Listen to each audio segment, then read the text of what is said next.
또 이렇게 감기는 아닌데 기침이 이렇게 오래 가서 했는데 오늘은 많이 좋아졌습니다. 그럼 소리를 이렇게 못 질러도 천천히 이렇게 다스려가며 이렇게 말씀을 드리도록 하겠습니다. 좀 답답해도 또 이해해 주시기를 부탁을 드리겠습니다. 오늘 말씀은 복음 진리를 지키라, 이런 제목을 잡아보았습니다. 2주 전에 갈라디아서 1장 6절에서 17절을 통해서 바울 사도가 전하는 복음 외에 다른 복음은 없다, 이런 말씀을 우리가 확인했고, 또 지난주에는 갈라디아서 1장 11절에서 24절까지 본문을 통해서 바울 사도가 받은 그 복음은 하나님이 계시해 주신 복음이라 하는 것을 확인을 했고, 오늘 본문서는 그러므로 그 복음 진리 위에 굳게 서라, 이런 메시지를 말씀을 하고 있습니다. 이런 내용을 살펴보겠습니다. 바울은 14년 후에 바나바와 함께 디도를 데리고 다시 예루살렘으로 올라갔다, 이런 말씀을 1절에 했습니다. 14년 후에 내가 바나바와 함께 디도를 데리고 다시 예루살렘으로 올라갔나니, 이 14년 후는 바울 사도가 예수님을 만난 다메섹 사건으로부터 14년 후라, 이렇게 보는 이들이 있고, 첫 번째 예루살렘에 올라간 때로부터 14년 후라, 이렇게 보는 분들이 있습니다. 첫 번째 예루살렘에 올라가는 것은 1장 18절에 다메섹에서 예수님을 만나고 3년이 지난 시점에 예루살렘에 올라갔습니다.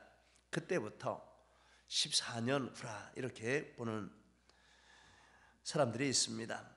근데 원문에 보면 14년이라는 말 앞에 과거의 한 시점을 가리키는 그 후라 하는 단어가 있고, 또 다시라 하는 단어가, 다시 예루살렘에 올라갔다 하는 단어가 있고, 이런 것과 1장의 그 문맥, 2장의 문맥, 이런 것들을 살펴볼 때 1장 18절에 그 후 3년 만에, 이것은 바울 사도가 다메섹에서 예수님을 만난 3년 만에 예루살렘에 올라갔다라는 뜻이고, 2장 1절에서 그 후 3년 만에 다시 예루살렘에 올라갔다, 이렇게 말씀하는 것은 3년, 첫 번째 예루살렘에 올라간 그때부터 14년 후라, 이렇게 보는 것이 합당하게 보입니다.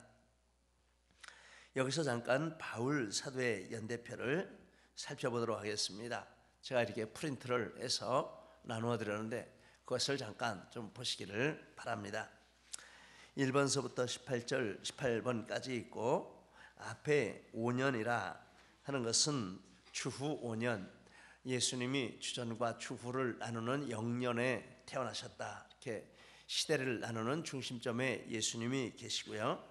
그 다음에 예수님이 5살 때, 그러니까 주후 5년 5살 되셨을 때, 그때 길리기아 다소에서 바울이 태어났다, 이렇게 보시면 되겠습니다.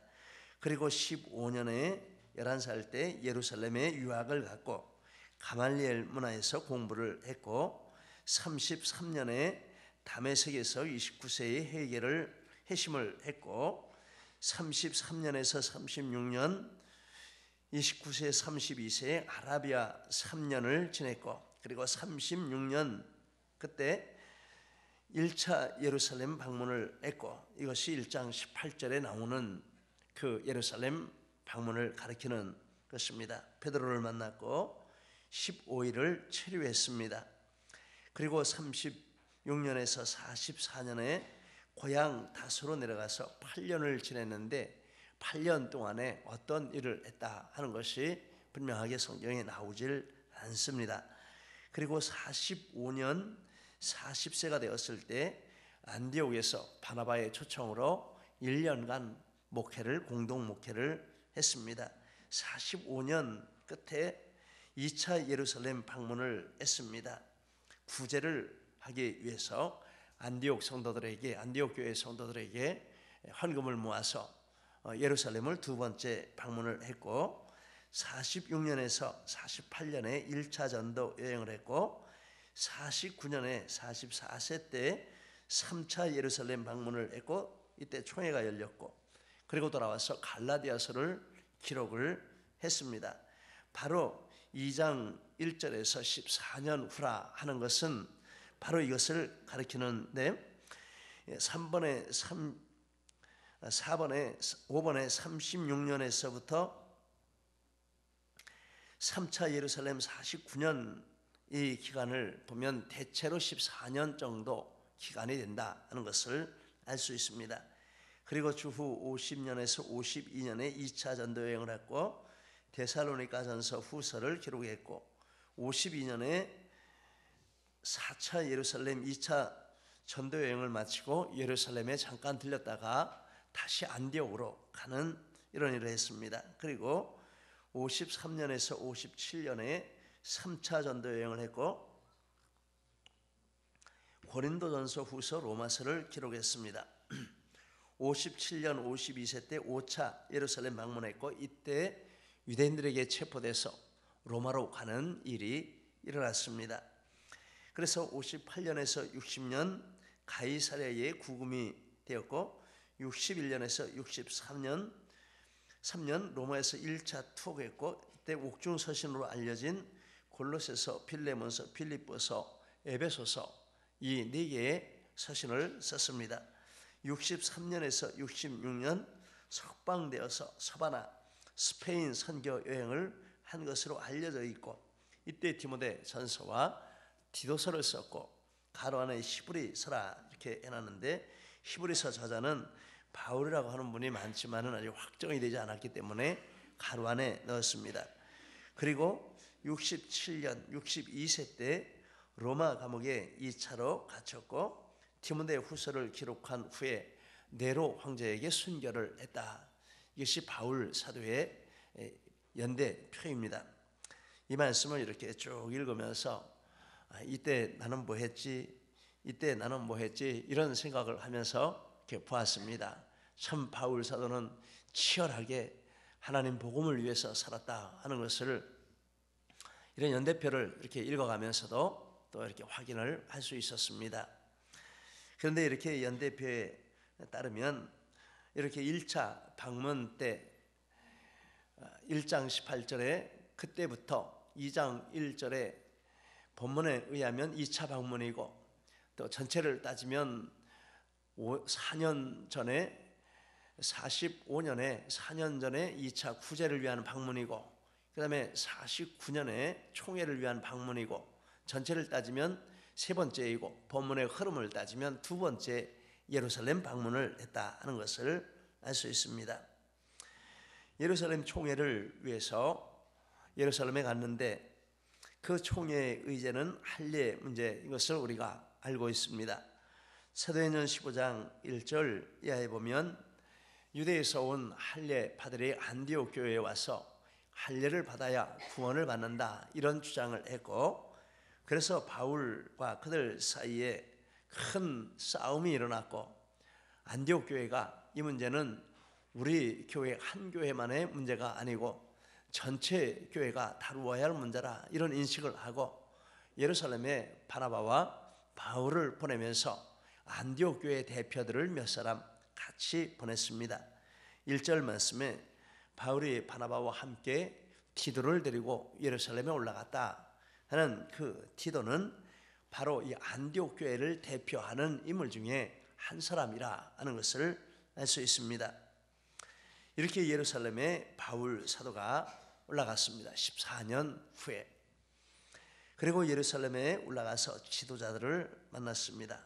지도자들을 만나서 그들에게 자기가 이방인 가운데서 전파하는 복음을 제시했습니다. 2절, 내가 이방 가운데서 전파하는 복음을 그들에게 제시하되,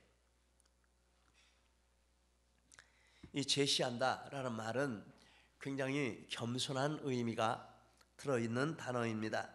리빙 바이블에 보면 그들과 긴밀하게 의논했다 이런 뜻이 있습니다. 메시 성경에 보면 정확하게 그들에게 내어놓았다. 즉 바울 사도가 이방인들 가운데서 전하는 복음의 모든 내용을 처음서부터 끝까지 다 예루살렘 교회 지도자들 앞에 다 일일이 설명을 한 것이죠. 묻고 대답하고 아마 이런 긴 시간을 가지지 않았을까 싶습니다. 그렇게 하면서 또 사사로이 했다라고 말합니다.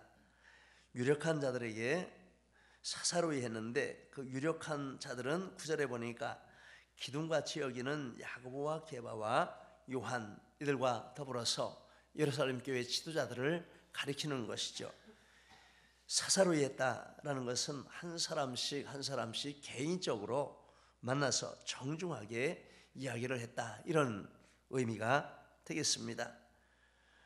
이렇게 자기가 전하는 복음을 처음서부터 끝까지 다 그들 앞에 의논하면서 내어놓고 또 한자리에서 한 것이 아니라 개인적으로 찾아다니면서 만나가지고 이렇게 하고 했습니다. 그런데 가만히 생각을 해보았습니다.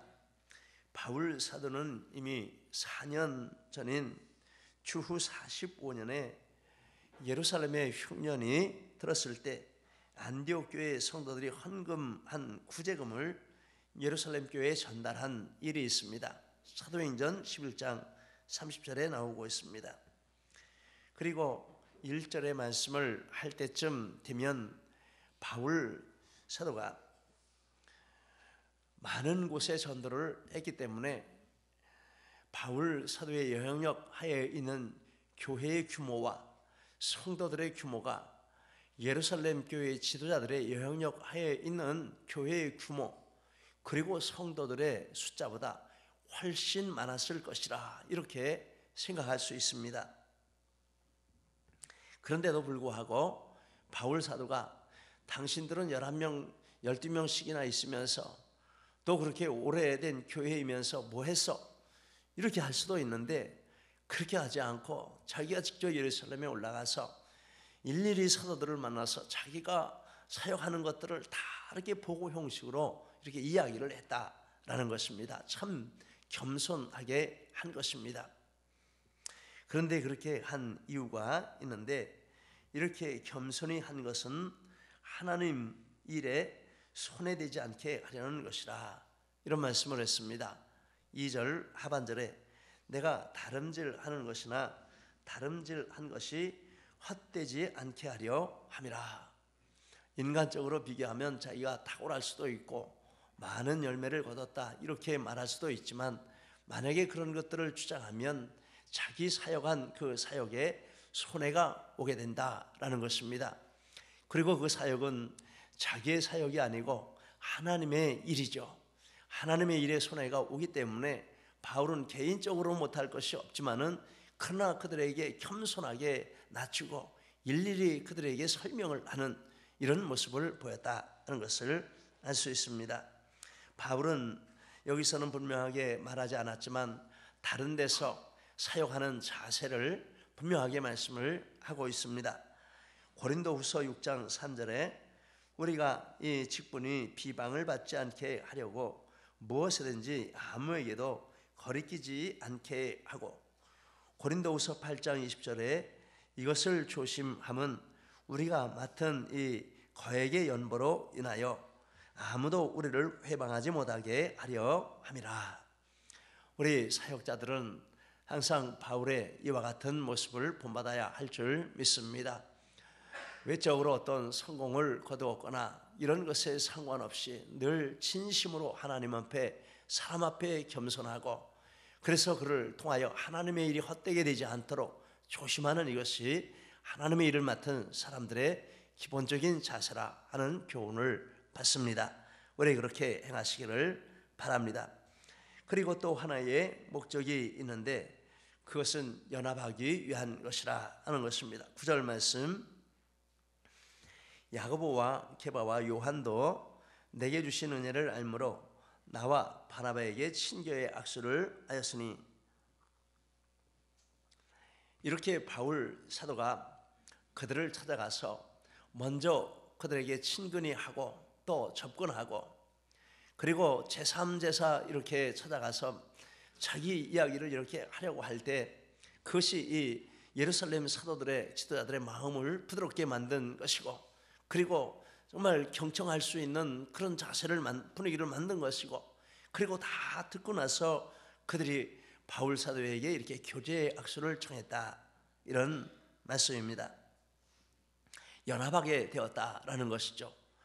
바울 사도가 이런 목적을 가지고 그렇게 나 혼자 사역하는 이것이 다가 아니고 전체 교회가 함께 연합을 해서 힘있게 나가야 세상을 대적하고 큰 열매를 거둘 수 있다라는 큰 그림을 가지고 이렇게 했다라는 것입니다. 우리도 이런 자세를 가져야 할 줄 믿습니다. 복음 진리를 함께하는 교회들은 사사로운 이해 관계를 넘어서 힘써서 연합하기를 추구해야 하는 줄 믿습니다. 에베소 4장 2절 3절에 모든 겸손과 온유로 하고 오래 참음으로 사랑 가운데서 서로 용납하고 평안에 매는 줄로 성령이 하나 되게 하신 것을 힘써 지키라. 요한복음 9장 34절 35절에 새 계명을 너희에게 주노니 서로 사랑하라. 내가 너희를 사랑한 것 같이 너희도 서로 사랑하라. 그리고 너희가 서로 사랑하면 이로써 모든 사람이 너희가 내 제자인 줄 아리라. 사도신경에 거룩한 공예와 성도가 서로 교통하는 것을 믿습니다, 이렇게 말씀을 했습니다. 이런 말씀을 묵상하면서 마음 가운데 정말 아픈 생각이 들었습니다. 우리 조국 교회를 볼 때 얼마나 나뉘어져 있는지 모릅니다. 얼마나 많은 교단이 있고 얼마나 많은 교파가 있고 합당하게 존재해야 할 그런 부분도 있겠지만은 대부분은 그런 것이 아니라 이런 사사로운 이익이나 목적이나 이런 것들 때문에 감정을 다스리지 못한 이런 것들 때문에 갈라지고 나누어지고 하나님 앞에 범죄했다 하는 결론을 내리게 됩니다. 우리는 이 부분에 있어서 교회 안에서 성도들끼리도 서로 이렇게 화합해야 하고, 그리고 교회들끼리도 화합해야 하고, 이렇게 해서 세상이라는 큰 대적, 마귀라는 큰 대적을 대적하고 나가야 하나님께 영광이 되는 줄 믿습니다. 우리 이런 목적을 가지고 분명히 하고 하나님 앞에 서로 사랑하고 하나가 되기를 힘쓰시기를 예수님 이름으로 축복합니다. 바울 사도가 예루살렘에 올라간 것은 계시를 따른 것이라 2절에 말씀했습니다. 계시를 따라 올라가. 리빙 바이블에 보니까 하나님께서 분명하게 예루살렘에 올라가라고 말씀하셨으므로 이렇게 말을 했습니다. 바울 사도는 모든 일을 이렇게 하나님의 분명한 인도하심을 따라 뜻을 따라서 행했다 하는 것을 알게 됩니다. 고린도후서 1장 16절 17절 너희를 지나 마게도냐로 갔다가 다시 마게도냐에서 너희에게 가서 너희의 도움으로 유대로 가기를 계획하였으니 이렇게 계획할 때에 어찌 경솔히 하였으리요. 혹 계획하기를 육체를 따라 계획하여 예 하면서 아니라 하는 일이 내게 있겠느냐. 바울 사도는 여행 스케줄을 짜는데 이게 그냥 자기 생각으로 짠 것이 아니라라는 것입니다. 하나님 앞에 엎드려 기도하면서 하나님 이렇게 이쪽으로 가려고 하는데 괜찮습니까? 하나님의 뜻을 알려주십시오. 이렇게 하면서 하나님의 인도하심을 따라서 이렇게 여행 스케줄도 짰다라고 말씀을 하고 있습니다. 그러니 다른 일들을 할 때는 얼마나 더 하나님의 뜻을 구하고 하나님 앞에 엎드려 기도하면서 행했을까, 이런 생각을 하게 됩니다. 여러분, 우리의 삶도 그래야 할 줄 믿습니다. 그리고 바울 사도는 디도에게 억지로 할례를 받게 하지 않았다. 예루살렘에 올라갈 때 이런 목적을 가지고 갔지만 그 모든 것이 먼저 하나님 심중에 있었던 것이고 하나님의 그 의중을 따라서 가서 이렇게 했다라는 것이고, 그러나 또 한 가지 일이 있는데 디도에게 억지로 할례를 받게 하지 않았다라고 말씀합니다. 3절 말씀, 나와 함께 있는 헬라인 디도까지도 억지로 할례 받게 하지 아니하였으니, 이 디도는 할례 받지 않는 이방인 헬라인이라 이렇게 말씀을 하고 있습니다. 헬라인 그리스도인입니다. 그에게 억지로 할례를 받게 하지 않았다라고 말합니다. 그리고 그 이유는 4절에 가만히 들어온 거짓 형제들 때문이라. 거짓 형제라 하는 말은 참된 믿음의 형제가 아니라 하는 말씀이죠. 가만히 들어왔다라는 말은 바르게 예수 믿으려고 정식으로 신앙 고백하고 교회에 들어온 것이 아니고 참 믿음 없이 다른 목적을 가지고 교회에 들어왔다라는 뜻입니다.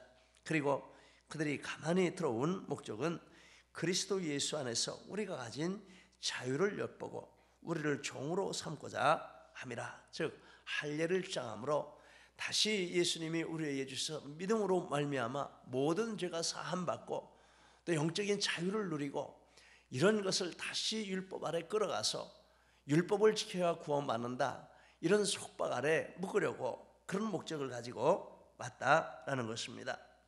그래서 바울 사도는 그들에게 한시도 복종하지 않았다 말씀을 했습니다.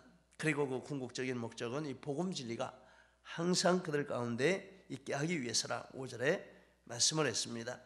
바울은 이렇게 이방교회 영적인 지도자로서 비진리와는 어떤 비진리와도 또 어떤 경우에도 타협하지 않고 복음 진리를 지키고 그 위에 분명하게 서야 함을 이 사건을 통해서 본을 보여준 것입니다. 여러분, 우리는 복음의 자유를, 진리의 자유를 지키고 누려야 할 줄 믿습니다. 어떤 형식적인 것에 이렇게 얽매여서 참된 자유를 잃어버리고 외적인 것을 추구하는 이런 것을 우리는 버려야 할 줄 믿습니다. 어제 그제 우리 큐티 방에 우리 한 지체의 큐티가 올라왔습니다. 갈라디아서 3장 1절에서 9절 본문으로 제목이 믿음으로 얻은 복은 믿음으로 지켜야 한다, 이런 내용인데 본문에 이런 참된 복음의 자유와 또 얽매이는 것에 관한 이런 내용을 큐티를 했습니다. 제가 잠깐 읽으신 분도 계시겠지만 읽어드리겠습니다. 사람들은 이야기합니다. 주님을 믿는 자녀로서 또한 교회에 다니는 사람으로서 모범을 보여야 한다고 합니다. 그래서 몇몇 사람들은 주님을 믿고 주님을 따르는 삶을 사는 것이 아니라 그저 다른 사람에게 잘 보이기 위한 행동과 율법만 지켜 행하는 모범적으로 보이고 그것이 다른 사람들이 나를 보기에 주님의 자녀로 보인다, 이런 생각을 합니다. 하지만 주님은 말씀하십니다. 너희가 이같이 어리석으냐? 성령으로 시작했다가 이제는 육체로 마치겠느냐? 지금 당장은 사람들에게 주님의 신실한 자녀로 보이겠지만 시간이 지나면 결국 신실하지 않은 마음은 겉으로 드러나게 됩니다. 오늘 제 자신을 돌아보는 시간이 되었습니다. 나는 어떠한가? 나 또한 속은 깨끗하지 않고 겉만 깨끗하지 않은가? 나도 갈라디아 사람들과 바리새인들과 같지 않은가? 집사 직분을 받고 두려움이 있었습니다. 성경에 대한 지식적인 알매 부족, 사람들 앞에서 기도한다는 두려움 등. 하지만 오늘 말씀을 보니 그 두려움은 나의 속을 깨끗하게 하려는 마음보다 겉을 깨끗하게 하려는 의미 없는 행동이었음을 고백합니다. 성경을 지식적으로 더 많이 알아야 하고 기도도 다른 사람들 보기에 잘해야 한다는 눈먼 바리새인과 다르지 않음을, 주님만 바라보고 주님만 따르고 주님 한 분만 섬기는 제자가 될 수 있도록 성령님과 함께 인도하여 주옵소서. 주님이 우리의 죄를 대속하기 위하여 십자가를 지신 그 은혜를 잊지 않고 항상 감사하는 마음으로 주를 따를 수 있도록 저의 마음과 생각을 지켜 주시옵소서. 아멘. 할렐루야. 예, 우리 속에 이런 두 가지 싸움이 있습니다. 우리는 외적인 이런 것, 얽매이는 것을 벗어버리고 참된 진리, 생명을 추구하고 생명이 주는 자유와 복음의 능력을 추구하는 이런 신앙생활을 해야 한다라는 것입니다.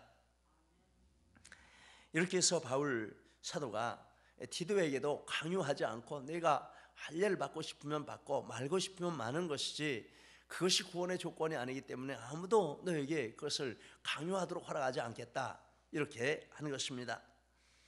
그리고 바울 사도가 예루살렘에 올라가서 크게 이 두 가지를 했습니다. 함께 복음의 진리를 가진 지체들과는 연합하기를 힘썼고, 복음의 진리를 갖지 않은 사람들에게는 분명하게 그것이 비진리인 것을 나타내는, 그래서 복음의 진리를 지키고 자유를 지키는 이런 두 가지 일을 했습니다. 그리고 이렇게 했을 때 예루살렘 교회의 지도자들인 베드로, 요한, 야고보가 바울 사도에게 이렇게 반응을 보였습니다.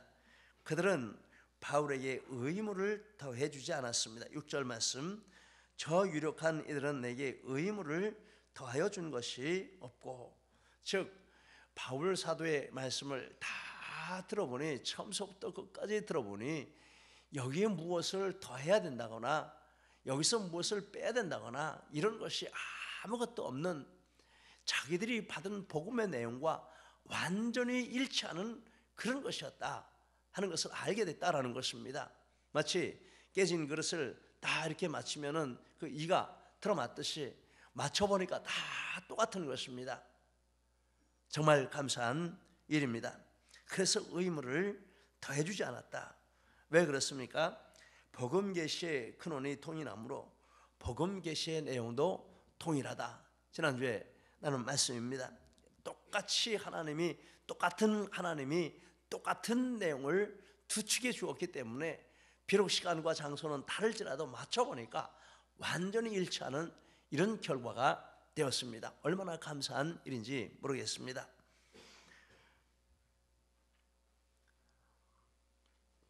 그리고 그들은 바울 사도가 무할례자에게 복음 전함을 맡은 것이 베드로가 할례자에게 맡음과 같은 것을 보았습니다.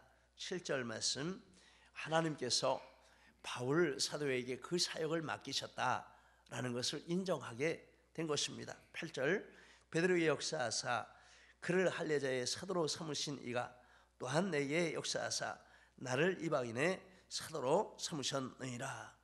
이는 바울 사도를 예전에 의심하고 또 뭔가 다른 것이 있을 것이라 이렇게 추측하고 절대 신뢰하지 못하고 여러 사람들이 공격하는 말을 들어볼 때 이거 바울이 큰 문제가 있구나, 아마 이렇게 생각을 했을 수도 있는데, 만나서 이렇게 얘기를 들어보니까 완전히 똑같고, 그래서 하나님께서 바울 사도에게 이방인의 사도로 부르셨구나, 그를 부르셨구나, 이렇게 그것을 받아들이고 참 감사한 일이죠.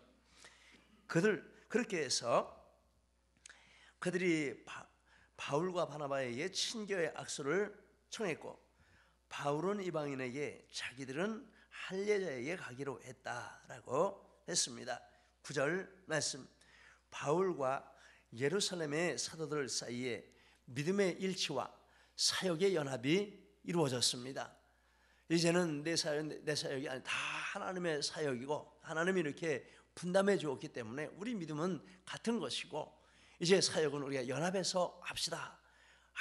하나님의 사역입니다. 이런 사역의 연합이 이루어졌고, 그래서 바울 사도가 예루살렘에 올라간 그 목적이 이렇게 아름답게 이루어진 것을 우리가 볼 수 있습니다. 그런데 이런 결과가 오게 된 것은 바울 사도가 이렇게 복음 진리 위에 굳게 섰기 때문이라, 이런 결론을 내릴 수 있습니다. 분명한 복음 진리 위에 서서 나아가고, 또 그